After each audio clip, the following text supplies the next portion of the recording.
Decomposition reaction next பார்க்கலாம். A single compound splits into two or more simpler substances under suitable condition. ஒரு suitable conditionல ஒரு பெரிய compound வந்து ரெண்டு இல்ல அதற்கு மேற்பட்ட simpler substances-ஆ உடையிறது தான் decomposition reaction சொல்லியிருக்காங்க. It is opposite of the combination reaction. Combination reaction-க்கு இது opposite-ஆன ஒரு reaction.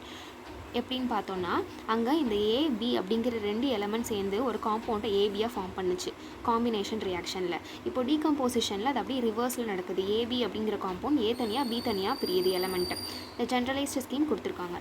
Braking of bond is a major phenomenon in decomposition reaction and hence it requires energy to break the bonds. ஒரு பாண்டை break பண்ணணும் அப்படின்னா அதுக்கு கண்டிப்பாக ஒரு எனர்ஜி தேவைப்படும். நம்ம ஆல்ரெடி பார்த்துருக்கோம்.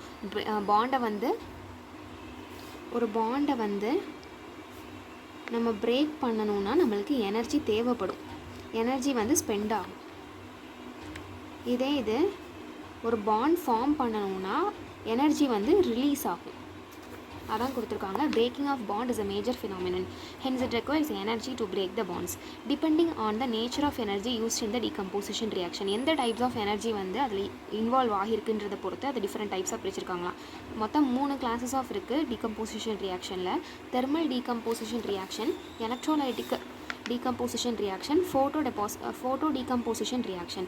தெர்மல்னா ஹீட்டு, எலக்ட்ரோலைட்டிக்னா எலக்ட்ரான்ஸம் இன்வால்வ் பண்ணுறது, ஃபோட்டோனா லைட்டை வச்சு டீகம்போசிஷன் ரியாக்ஷன். நெக்ஸ்ட் ஒரு டூயினோ கொடுத்துருக்காங்க. இந்த solution of slaked lime is used for white washing walls. நம்மளுக்கு வெள்ளை அடிக்கிறதுக்கு எல்லாத்துலேயுமே வந்து நம்ம ஸ்லேக்டு லைம் யூஸ் பண்ணுறோம் அப்படின்னு சொல்கிறாங்க.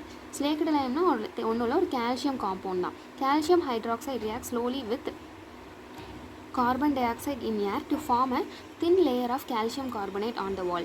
Calcium hydroxide அப்படின்றது என்னன்னா slaked lime. CaOH twice இதுதான் calcium hydroxide. When it reacts with carbon dioxide react பண்ணும்போது நம்மளுக்கு calcium carbonate plus water வந்து ஃபார்ம் ஆகுது அப்படின்னு சொல்லியிருக்காங்க. calcium hydroxideன்றது என்னது? slaked lime. அது நம்மளுக்கு கார்பன் டை ஆக்சைடோட ரியாக்ட் ஆகும்போது நம்மளுக்கு கால்சியம் கார்போனேட் கிடைக்குது. React slowly with carbon dioxide in air to form a thin layer of calcium carbonate on the walls. அப்போ வந்து அதனால தான் வெள்ளை அடிக்கிறாங்க. எந்த ஒரு டெபாசிட்ஸுமே ஆகாமல் அது தடுக்கும். Calcium carbonate is formed after 2 to 3 days of white washing.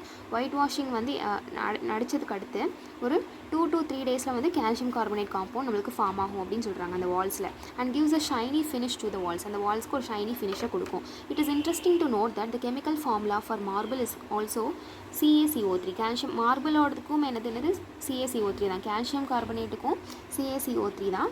மார்பிளோடைய chemical ஃபார்முலாவும் CaCO3 தான் கொடுத்துருக்காங்க. இப்போ நம்ம மேலே பார்த்ததுக்கு இங்கே கொடுத்துருக்காங்க. Slaked Lime calcium hydroxide when reacts with carbon dioxide it gives calcium carbonate and water. Thermal decomposition reaction next. In this type of reaction the reactant is decomposed by applying heat. இந்த இதில் எப்படின்னா அந்த ஒரு reactant எப்படி decompose பண்ணுவாங்கன்னா heat apply பண்ணுறது மூலமாக. For example on heating mercury 2 oxide is decomposed into mercury metal and oxygen gas. இப்போது மெர்க்குரி ஆக்சைடு இருக்குது. மெர்க்குரி ஆக்சைடுனா என்னது? HgO. அந்த HgO வந்து எப்படி கன்வெர்ட் ஆகுமா? ஹீட்டு நம்ம கொடுக்கும்போது நம்மளுக்கு மெர்க்குரி மெட்டலாகவும் ஆக்சிஜன் கேஸாகவும் மாறுமா.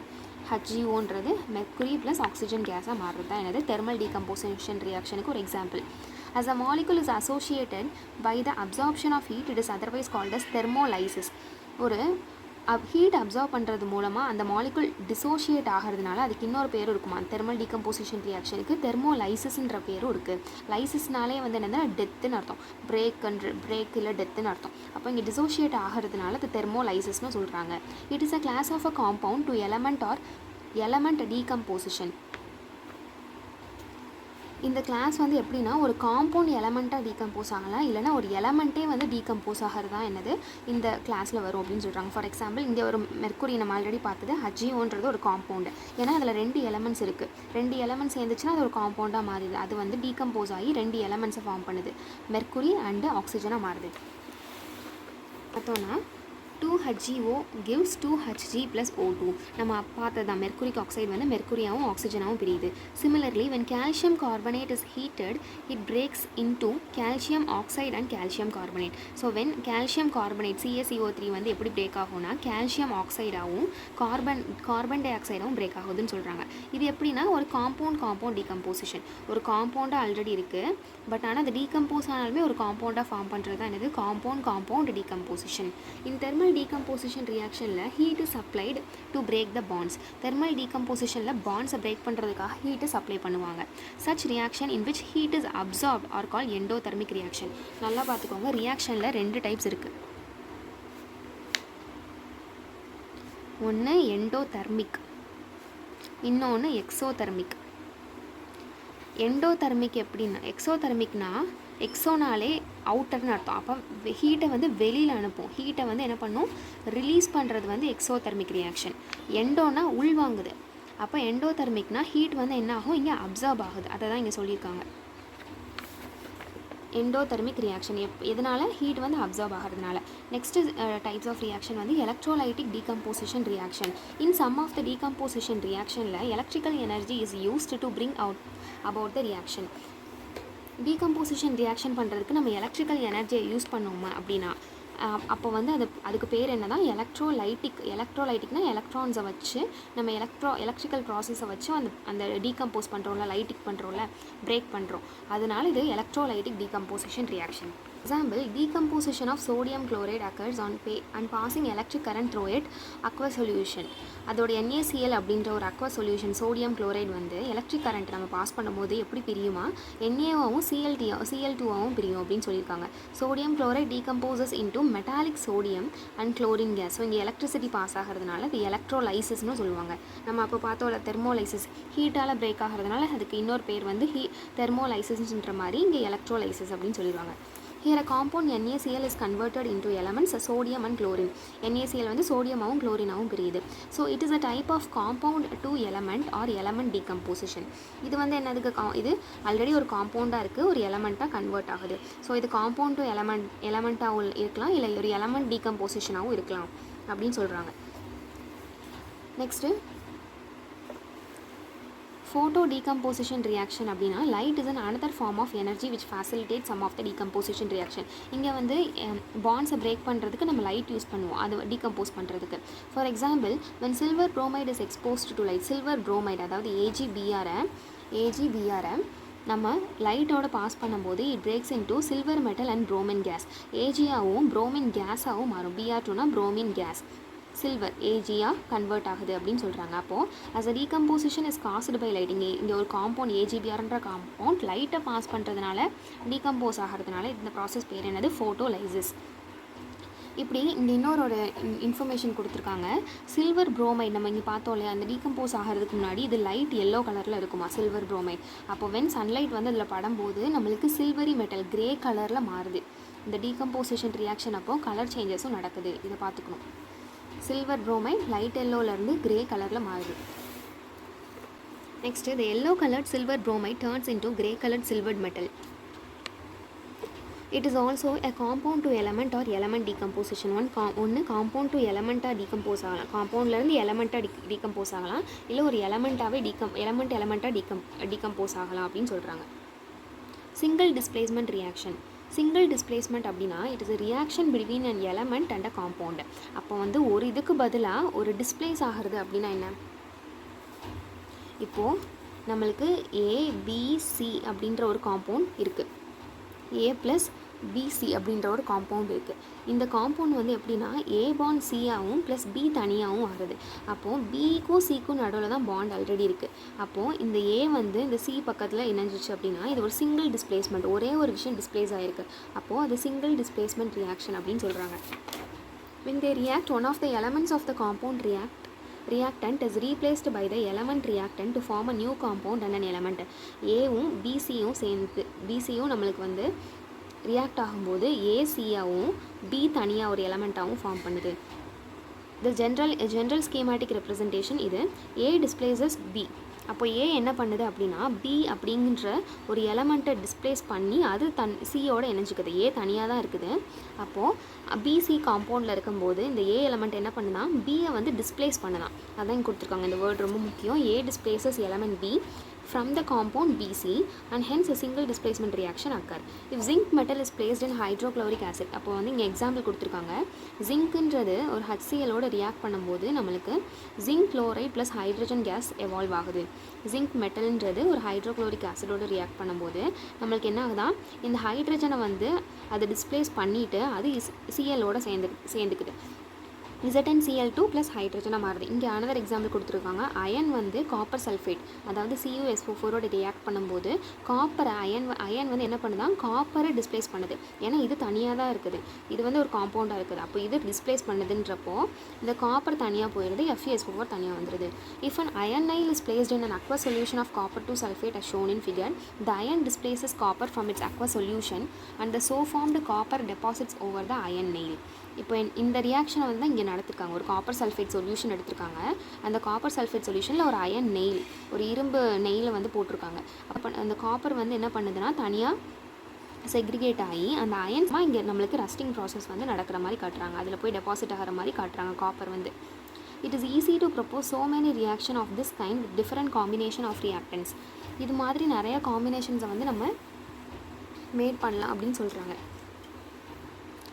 will they all occur in a practice? எல்லாமே வந்து ஒரே சிமிலாரிட்டியோட நடக்குமான்னு கேட்டால் இல்லை. This is most easily demonstrated with halogens. Halogens தான் வந்து இந்த மாதிரி டிஸ்பிளேஸ்மெண்ட் ரியாக்ஷன் அதிகமாக பண்ணும். ஹாலஜன்ஸ்னால் என்னது, ஃப்ளோரின், குளோரின், புரோமின், அயோடின், இதெல்லாம் தான் ஹாலஜன்ஸ். குரூப் 17ல் இருக்கும். let us consider the following two reaction. NaCl இருக்குது, ஃப்ளோரின் இருக்குது. அப்போது இந்த Clன்றது வந்து ஒரு ஹாலஜன், ஃப்ளோரின்றது ஒரு ஹாலஜன். அப்போது இது ரெண்டுத்துக்கும் நடுவில் டிஸ்பிளேஸ்மெண்ட் நடக்கும். 2NaF + Cl2. NaFும் Cl2வும் ஜாயின் பண்ணும்போது இந்த F என்ன பண்ணுமா, இந்த Cl2 வந்து இந்த F டிஸ்பிளேஸ் பண்ணி 2NaCl + F2 தனியாக வந்துடும். The first reaction involves the displacement of chlorine from NaCl by fluorine. First இதில் என்ன நடந்திருக்கு அப்படின்னா இந்த ஃப்ளோரின் வந்து குளோரினை டிஸ்பிளேஸ் பண்ணியிருக்கு. அதை தான் சொல்லியிருக்காங்க, displacement of chlorine from NaCl by fluorine. அப்படின்னா ஃப்ளோரின் வந்து தனியாக ஒரு எலமெண்ட்டாக இருக்குது, அது போயிட்டு அந்த Cl டிஸ்பிளேஸ் பண்ணி அது NaF-ஆக மாறிக்குது அப்படின்னு சொல்கிறாங்க. இந்த செகண்ட் ரியாக்ஷனில் chlorine displaces fluorine from NaF. இந்த செகண்ட் ரியாக்ஷனில் என்ன பண்ணுது, குளோரின் தனியாக தான் ஒரு எலமெண்ட்டாக தான் இருக்குது, அது போயிட்டு ஃப்ளோரினை வந்து டிஸ்பிளேஸ் பண்ணி அது NaCl-ஆகவும் ஃப்ளோரினை தனியாகவும் எடுத்துருது அப்படின்னு சொல்கிறாங்க. Out of these two the second reaction will not occur. இப்போ நம்மளுக்கு 2 ரியாக்ஷன் கொடுத்துருக்காங்க இல்லையா, இதில் வந்து ஃபஸ்ட் ரியாக்ஷன் நடக்கும், செகண்ட் ரியாக்ஷன் நடக்காது. ஏன் அப்படின்னா because fluorine is more active than chlorine and occupies the upper position in the periodic table. நம்மளுக்கு பீரியாடிக் டேபிளில் எப்படி இருக்கும் அப்படின்னா இந்த மாதிரி தான் இருக்கும். குரூப் 17 சொன்னேன் இல்லையா, அந்த குரூப் 17ல் எப்படி இருக்குன்னா ஃப்ளோரின், குளோரின், புரோமின், அயோடின். அப்போ ஃப்ளோரின் அதிகமாக இருக்கிறதுனால என்ன சொல்கிறாங்க, ஃப்ளோரின் இஸ் மோர் ஆக்டிவ். அது வந்து மோர் ஆக்டிவாக இருக்குமா குளோரினை விட. ஏன்னா அது அப்பர் பீரியாடிக் டேபிள் அப்பரில் இருக்குது. ஸோ அப்பரில் இருக்கிறது வந்து மோர் ஆக்டிவாக இருக்குது and occupies the upper position இந்த பீரியாடிக் டேபிள். அதனால் so in the displacement reaction the activity of the elements and their relative position in the periodic table are the key factors. அப்போ fluorine தான் வந்து என்ன பண்ணுமா, குளோரினை displays பண்ணுமா. நம்மளுக்கு chlorine வந்து ஃப்ளோரினை டிஸ்பிளேஸ் பண்ணாது. ஏன்னா ஃப்ளோரின் தான் மோஸ்ட் ஆக்டிவாக இருக்கிறது. இப்போ நிறையா பேர் ரொம்ப ஸ்ட்ரென்த்தராக இருக்கிறவங்க தானே என்ன பண்ணுவாங்க, வீக்கர்கிட்ட போய் சண்டை போட்டு அந்த பேட்டில்ஸே எடுத்துக்கோங்க, வீக்கர் இருக்கவங்ககிட்ட சண்டை போட்டு அந்த நாடை வந்து ஜெயிச்சிருவாங்க. அப்போது இங்கே ஃப்ளோரின் தான் என்னது மோர் ஆக்டிவ். ஸோ அது போயிட்டு குளோரினை டிஸ்பிளேஸ் பண்ணுற இந்த ரியாக்ஷன் தான் நடக்கும். இந்த குளோரின் ஆல்ரெடி வீக்காக இருக்கிற ஒரு இது ஆக்டிவாக இல்லாத ஒன்று ஆல்ரெடி ஸ்ட்ரென்த்தாக இருக்கிற ஒரு பொசிஷனை போயிட்டு அட்டாக் பண்ணாது அப்படின்னு சொல்கிறாங்க. So in the displacement reaction, the activity of elements and their relative position in the periodic table are the key factors to determine the feasibility. Feasibility na enadhu possibility nu artham. ஒரு reaction possible நடக்கும்னா அந்த periodic table இருக்க position நமக்கு தெரிஞ்சாகணும். அதோட relative position வச்சு தான் என்னது அந்த possibility நடக்குமா நடக்காதான்னு நமக்கு தெரியும். More active elements readily displace less active elements from their aqueous solution. ஒரு aqueous சொல்யூஷனாக இருக்கும்போது aqueous solution அப்படின்னா இப்போ இதுவே பார்த்தோம்ல NaCl aqueousல தான் இருக்குது. அப்போது இருக்கும்போது என்ன ஆகும் அப்படின்னா more active elements like fluorine வந்து readily displace the less active elements like chlorine. Fluorine வந்து என்ன பண்ணும், chlorine டிஸ்பிளேஸ் பண்ணிடும் அப்படின்னு சொல்கிறாங்க. ஆக்டிவிட்டி சீரீஸ் பார்த்தோன்னா To remember activity series, potassium, sodium, lithium, calcium, magnesium, aluminium, zinc, iron, lead, hydrogen non-metal, copper, silver, gold, platinum. இதை remember பண்ணுறதுக்கு ஒரு ஆர்டர்னு கொடுத்துருக்காங்க. Please send lions, cats, monkeys and zebras into lovely hot countries. Signed General PG Penguin. Please send lions, cats, monkeys and zebras வந்து lovely hot கண்ட்ரீஸ்க்கு நம்ம அனுப்பணும் அப்படின்னு சொல்லிட்டு யார் சைன் பண்ணுறாங்கன்னா ஜென்ரல் பென்குயின் வந்து சைன் பண்ணுறாங்க. இதில் வந்து கீழே இருக்கிறது பீனா என்னது பொட்டாசியம், எஸ்னா சோடியம், எல்னா லித்தியம், சிஏனா கால்சியம். இது ரிமெம்பர் பண்ணுறதுக்காக கொடுத்துருக்காங்க.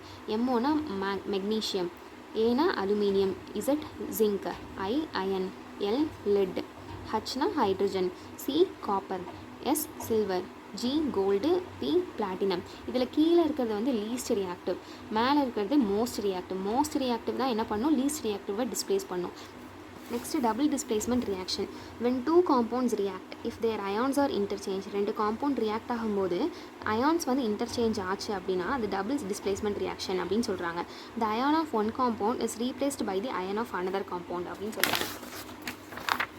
இப்போது ஏபின்னு ஒரு காம்பவுண்ட் இருக்குது. இதில் ஏ ப்ளஸ்ஸாகவும் பி மைனஸ், இதில் ரெண்டு அயான், இது ஒரு கேட்டயான் இது ஒரு ஆனயான் இருக்குது அப்படின்னா இது வந்து நம்மளுக்கு CD C plus D minus அப்படிங்கிற ஒரு காம்பவுண்டோட ரியாக்ட் ஆகும்போது நம்மளுக்கு இந்த பி ஆனயானுக்கு பதிலாக இந்த டி ஆனயான் வந்துச்சுன்னா AD minus plus C plus B minus அப்படின்ட்டு வரும். அப்போது இங்கே ரெண்டு அயான்ஸ் வந்து என்னது, ரெண்டு ஆனயான் இங்கே டிஸ்பிளேஸ் ஆகியிருக்கு அப்படி தானே. அப்போ இதுக்கு பேர் என்னதுன்னா டபுள் டிஸ்பிளேஸ்மெண்ட் ரியாக்ஷன் சொல்கிறாங்க. The ion of one compound is replaced by the ion of another compound. Ions of identical charges are only interchange. இப்போ வந்து பிரச்சனை இது என்னென்னா ஒரே சார்ஜ் இருக்கிற அயான்ஸ் மட்டும்தான் டிஸ்பிளேஸ் ஆகும். ஏன்னா அது வந்து ஸ்டேபிளாக இருக்கணும். காம்பவுண்டோட இது என்னதுன்னா ஸ்டேபிளாக இருக்கணும். அப்போது ஒரு பாசிட்டிவ் அயான்ஸ் இருந்துச்சுன்னா ஒரு நெகட்டிவ் அயான் இருந்தால் தான் அந்த காம்பவுண்ட் வந்து ஏபியாக ஸ்டேபிளாக இருக்கும். இல்லைனா அது வந்து அன்ஸ்டேபிளாக ஒரு கண்டிஷனில் இருக்கும். ஸோ எந்த ஒரு நெகட்டிவ் அயானோ பாசிட்டிவ் அயானோ, நெகட்டிவ் அயான் வந்து டிஸ்பிளேஸ் ஆகணும்னா இன்னொரு நெகட்டிவ் அயான் வந்து ரீப்ளேஸ் பண்ணணும். பாசிட்டிவ் அயான் டிஸ்பிளேஸ் ஆச்சுன்னா ஒரு பாசிட்டிவ் அயான் வந்து டிஸ்பிளேஸ் பண்ணணும் அப்படின்னு சொல்கிறாங்க. Ions of identical same charges தான் என்னது இன்டர்சேஞ்ச் பண்ண முடியும். Cation can be replaced by other cations. கேட்டயானை வந்து ஒரு கேட்டயான் மூலமாக தான் ரீப்ளேஸ் பண்ண முடியும்னு சொல்கிறாங்க. This reaction is called metathesis reaction.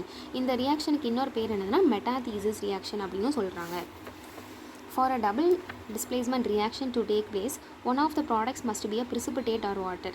இதுக்கு ஒரு கண்டிஷன் இருக்குது. டபுள் டிஸ்பிளேஸ்மெண்ட் ரியாக்ஷன் நடக்கணும்னா இதில் இருக்கிற ஒரு ப்ராடக்ட்ஸ் வந்து ஏதாவது ஒரு ப்ராடக்ட்ஸ் வந்து ப்ரிசிபிடேட்டாவோ வாட்டராகவோ மாறும். ப்ரிசிபிடேட்னா தனியாக அது மட்டும் தனியாக வந்துடும். ப்ரிசிபிடேட் ஆகி இப்போ வந்து ஒரு பவுடரே போடுறோம் அப்படின்னா அந்த வாட்டரோட ப்ரிசிபிடேட் ஆகலைன்னா அது கீழே தனியாக டெபாசிட் ஆகிரும். அதுதான் ப்ரிசிபிடேஷன் அப்படின்னு அர்த்தம். வாட்டராகவோ இருக்கணும் அப்படின்னு சொல்கிறாங்க ப்ராடக்ட் வந்து. By this way there are major classes of double displacement reaction. Double displacement ரியாக்ஷன்லேயே ரெண்டு கிளாஸஸ் இருக்குது. ஒன்று வந்து ப்ரிசிபிடேஷன் ரியாக்ஷன். ப்ரிசிபிடேஷன் ரியாக்ஷன்னா when aqueous solution of two compounds are mixed, if they react to form an insoluble compound and a soluble compound, then it is called a precipitation reaction. precipitation reaction என்ன, அதுக்கு ஒரு definition கொடுத்துருக்காங்க. ரெண்டு compound வந்து நம்ம mix பண்ணும்போது அது வந்து இன்சால்யூபிள் காம்பவுண்டாகவும் ஒரு சால்யூபிள், அது ரெண்டுமே சேராது. அந்த இப்போ ஒரு வாட்டரும் அந்த பவுடருமே சொல்லிட்டோன்னா அது ரெண்டுமே மிக்ஸ் ஆகிடாது. அந்த பவுடர் வந்து தனியாக போயிட்டு அந்த ப்ரிசிபிடேட் மாதிரி டெபாசிட் ஆயிரும். அப்போது ஒரு இன்சொல்யூபிள் காம்பவுண்டாகவும் ஒரு சொல்யூபிள் காம்பவுண்டாகவுமே வந்து நம்மளுக்கு ஃபார்ம் ஆகும்போது அது பேர் தான் என்னது ப்ரிசிபிடேஷன் ரியாக்ஷன் சொல்கிறாங்க. இதுதான் ஒரு டெஸ்ட் டியூப் அப்படின்னா இதில் வந்து நம்ம ஆல்ரெடி ஒரு லிக்விட் இருக்குது. அந்த லிக்விடில் போயிட்டு நம்ம ஒரு சப்ஸ்டன்ஸ் ஆட் பண்ணும்போது அந்த ரெண்டு சப்ஸ்டன்ஸுமே வாட்டரோட அது மெர்ஜ் ஆகாமல் அது தனியாக போயிட்டு டெபாசிட் ஆயிடுச்சு அப்படின்னா, ப்ரிசிபிடேட் ஆயிடுச்சு அப்படின்னா வாட்டரும் அது ஒட்டாது. அப்போ வந்து நம்மளுக்கு ஒரு சொல்யூபிள் காம்பவுண்டும் ஒரு இன்சால்யூபிள் காம்பவுண்டும் கிடைக்கும். அதுதான் என்னது precipitation reaction. Because of the insoluble compound formed as one of the product, it is a precipitate and hence the reaction is called. எதுக்கு இதுக்கு precipitation reaction வச்சுருக்காங்கன்னா அது வந்து ஒரு precipitate, ஒரு ப்ராடக்ட், அதோட ப்ராடக்ட் வந்து ஒரு insoluble compound-ஆக கன்வெர்ட் ஆகுது இல்லையா, அந்த precipitate-ஆக கன்வெர்ட் ஆகிறதுனால தான் precipitation reaction அப்படின்னு சொல்கிறாங்க. நெக்ஸ்ட்டு காம்பினேஷன் ரியாக்ஷனுக்கும் டீகம்போசிஷன் ரியாக்ஷனுக்கும் உள்ள டிஃப்ரென்ஸ் கொடுத்துருக்காங்க. One or more reactants combine to form a single product. நிறைய சிங்கிள் காம்பவுண்ட்ஸ் வந்து நம்மளுக்கு ஒரு ப்ராடக்டாக கன்வெர்ட் ஆகுது. ஏ தனியாக இருக்குது, பி தனியாக இருக்குது, சேர்ந்துச்சுன்னா ஏபி. அது வந்து காம்பினேஷன். இதே இது ரிவர்ஸில் நடந்துச்சுன்னா அது வந்து decomposition reaction. A single reactant is decomposed to form one or more product. Combination நடக்கும்போது எனர்ஜி வந்து ரிலீஸ் ஆகும். எனர்ஜி வந்து இப்போ டீகம்போசிஷன் ஆகும்போது அங்கே பாண்டு வந்து பிரேக் ஆகுது இல்லையா, ஏக்கும் பிக்கும் நடுவில் உள்ள பாண்டு பிரேக் ஆகிறதுனால அங்கே என்னது எனர்ஜி அப்சர்வ் ஆகும், எனர்ஜி தேவைப்படும், எனர்ஜி அதனால் அப்சர்வ் ஆகிக்கும். இது காம்பினேஷன் அப்போ என்ன ஆகும்னா அதுக்கு ஆப்போசிட் எனர்ஜி வந்து ரிலீஸ் ஆகும். Elements or compounds maybe reactant. எலமெண்ட்டோ காம்பவுண்டோ வந்து நம்மளுக்கு ரியாக்டண்ட்டாக இருக்கலாம். இந்த ஏபின்றது இது ரெண்டுமே ஒரு எலமெண்ட், தனியாக ஒரு எலமெண்ட்டாகவும் இருக்கலாம், இல்லை ஒரு காம்பவுண்ட் ஒரு எலமெண்ட்டாகவும் இருக்கலாம், இல்லை ரெண்டுமே காம்பவுண்டாக சேர்ந்து ஒரு காம்பவுண்டையும் ஃபார்ம் பண்ணலாம். Single compound is reactant. Decomposition எப்படின்னா ஒரே ஒரு காம்பவுண்ட் தான், அந்த காம்பவுண்ட் இப்போ ஏபின்ற காம்பவுண்ட் தான் என்னது நம்மளுக்கு டீகம்போஸ் ஆகுது. ஒரு சிங்கிள் காம்பவுண்ட் தான் இங்கே ரியாக்டண்ட்டாக இருக்கும்னு சொல்கிறாங்க டீகம்போசிஷனில். when the clear aqueous solution of potassium iodide and lead nitrate are mixed, a double displacement reaction take place. இங்கே நம்மளுக்கு பொட்டாசியம் அயோடைடும் கேஐயும் லெட் நைட்ரேட் PbNO3 ட்வைஸும் எடுத்திருக்காங்க. அப்போ இந்த இடத்துல வந்து நம்மளுக்கு டபுள் டிஸ்பிளேஸ்மெண்ட் நடக்குதான். இங்கே வந்து NO3 வந்து கேயோடையும் ஐ வந்து பிபியோடையும் டபுளாக டிஸ்பிளேஸ் ஆகுது. ரெண்டு இது அட் அ டைமில் ஒரு டிஸ்பிளேஸ்மெண்ட் நடக்குது. ஸோ பொட்டாசியமும் லெட்டும் displace or replace one another and form a yellow precipitate of lead iodide. இது மூலமாக நம்மளுக்கு என்ன நடக்குதா, லெட் அயோடைட் அப்படின்னு ஒரு எல்லோ precipitate வந்து தனியாக ஃபார்ம் ஆகுது. இந்த PbI2 இது ரெண்டுமே மிக்ஸ் ஆகி ஒரு ப்ராடக்ட்டை ஃபார்ம் பண்ணும்போது நம்மளுக்கு PbI2 வந்து ஒரு precipitate-ஆக நம்மளுக்கு கன்வெர்ட் ஆகுது அப்படின்னு சொல்கிறாங்க. Next neutralisation reaction. In your lower classes you have learned the reaction between acid and a base. நம்ம சின்ன கிளாஸ்லலாம் வந்து ஒரு ஆசிடு பேஸுக்கும் எப்படி ரியாக்ட் பண்ணும் அப்படின்றத பார்த்துருப்போம். It is another type of displacement reaction in which acid reacts with base to form a salt and water. இதுவுமே என்னதுன்னா ஒரு டிஸ்பிளேஸ்மெண்ட் ரியாக்ஷன் தானா, ஏன்னா ஆசிடும் பேஸும் நம்மளுக்கு சேரும்போது நம்மளுக்கு சால்ட்டும் வாட்டரும் கிடைக்குது. அப்போது இது வந்து ஒரு டிஸ்பிளேஸ்மெண்ட் அப்படின்னு சொல்கிறாங்க. To form a salt and water it is call neutralisation reaction. ஆசிடும் பேஸும் நியூட்ரலைஸ் ஆகிறதுனால இதை நியூட்ரலைசேஷன் ரியாக்ஷன் சொல்கிறாங்க. as both acid and base neutralize each other. இப்போ எக்ஸாம்பிளுக்கு சோடியம் ஹைட்ராக்சைடு எடுத்திருக்கோம், HCl எடுத்திருக்கோம். இது வந்து ஒரு டிப்பிக்கல் நியூட்ரலைசேஷன் ரியாக்ஷனுக்கு ஒரு எக்ஸாம்பிள் சொல்லியிருக்காங்க. ஹியர் சோடியம் வந்து என்ன பண்ணுமா, இது பார்த்தோன்னா HCl அப்படிங்கிறது ஒரு ஆசிட், சோடியம் ஹைட்ராக்சைடுன்றது என்னது ஒரு பேஸ். அப்போ இது ரெண்டும் சேர்ந்து தான் நம்மளுக்கு சால்ட், சோடியம் குளோரைட் சால்ட் வந்து நம்மளுக்கு கிடைக்குது. எந்த ஒரு ஆசிட் பேஸையும் நம்ம இணைக்கும் போது நம்மளுக்கு சால்ட் வந்து ஒரு ப்ராடக்டாகவும் வாட்டர் ப்ராடக்டாகவும் கிடைக்கும் அப்படின்னு சொல்லியிருக்காங்க. சோடியம் வந்து it replaces hydrogen from HCl. HClலேருந்து இந்த ஹைட்ரஜனை மட்டும் அதை ரீப்ளேஸ் பண்ணிடுமா. ரீப்ளேஸ் பண்ணிடுச்சு அப்படின்னா இந்த Cl வந்து NaOடையும் இந்த OHும் H சேர்ந்து H2O வந்துடும் அப்படின்னு சொல்கிறாங்க. Similarly when ammonium hydroxide reacts with nitric acid, ammonium hydroxide NH4OH வந்து நைட்ரிக் ஆசிட் HNO3 ரியாக்ட் பண்ணும்போது இது ஒரு பேஸு, இது ஒரு ஆசிட், அப்போ சேர்ந்து நம்மளுக்கு என்ன கிடைக்கணும், ஒரு சால்ட் கிடைக்கணும். NH4 வந்து NO3 வந்து NH4 சேர்ந்துருது. மீதி வந்து H2 ரிமூவ் ஆகிடுது. மீதி இருக்கிறதுல அதில் ஜாயின் பண்ணி விட்டோம் அப்படின்னா இது ஒரு நியூட்ரலைசேஷன் ரியாக்ஷனுக்கு எக்ஸாம்பிள்.